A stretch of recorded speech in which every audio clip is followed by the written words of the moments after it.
Shabbat Shalom. This Shabbat, we read from the Torah portion Pinchas, which is found in the book of Numbers.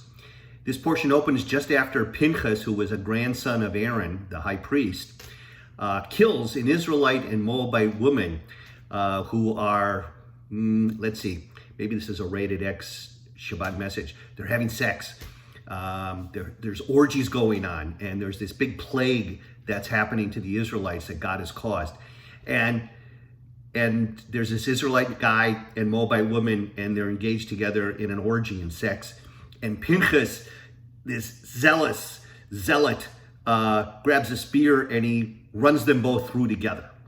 And because of this act, God causes the plague to stop, and Pinchas earns a special, what's called Brit Shalom, a covenant of peace from God for him and throughout his generations.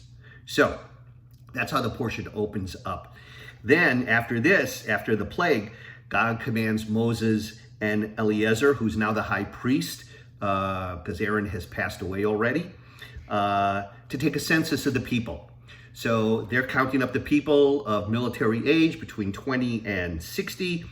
And after this, there's this episode of parceling out the inheritances when the children of Israel will come into the land. And there was an Israelite named Zelophehad, and he has no sons. He's got 5 daughters, but no sons. And so the 5 daughters petitioned Moses that they should derive the inheritance just like any of the other families, even though there's no boys. And God acquiesces to this. He says, yes, they should have a portion. And I believe Rabbi Cohn is going to deal with this Saturday morning at the 9 o'clock Torah study, so you might want to watch it for that. And then at the end of the portion, God reminds Moses that he's not going to enter the promised land because Moses had, remember a few weeks ago we talked about, he took his staff, and instead of talking to this rock and getting water from it, he took the staff and he hit the rock. So God is not allowing him to come into the land because of it. And Moses says, well, if I'm not going in, then God, you better appoint somebody else to do this. So God tells Moses to charge Joshua to take the people into the land. So this is what's going on in this week's Torah portion. What I thought I'd talk a little bit about with you is this act of Pinchas, this zealous act of running through this Israelite and Moabite woman together. And, many commentators look and describe Pinchas as a fanatic. We're all fanatics in some regard. The word fan comes from fanatic. I'm a fan of University of Minnesota sports, like Gopher basketball and hockey and football. And I'm a big fan of the Minnesota Vikings, where I came from, and Minnesota Twins. So I'm a fan. And we're all fans of various sports teams. I know Steve's a big fan of the New York Jets. Boo.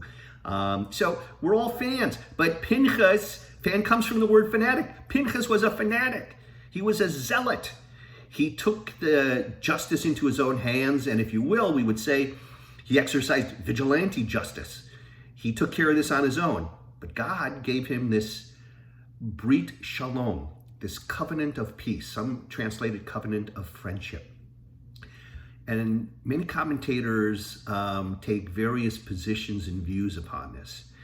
Was this a reward for Pinchas, that God rewarded him for his zealotry, for his zealousness, for going out and killing these people who were orgying together, and it caused that plague that God had brought upon the people to stop?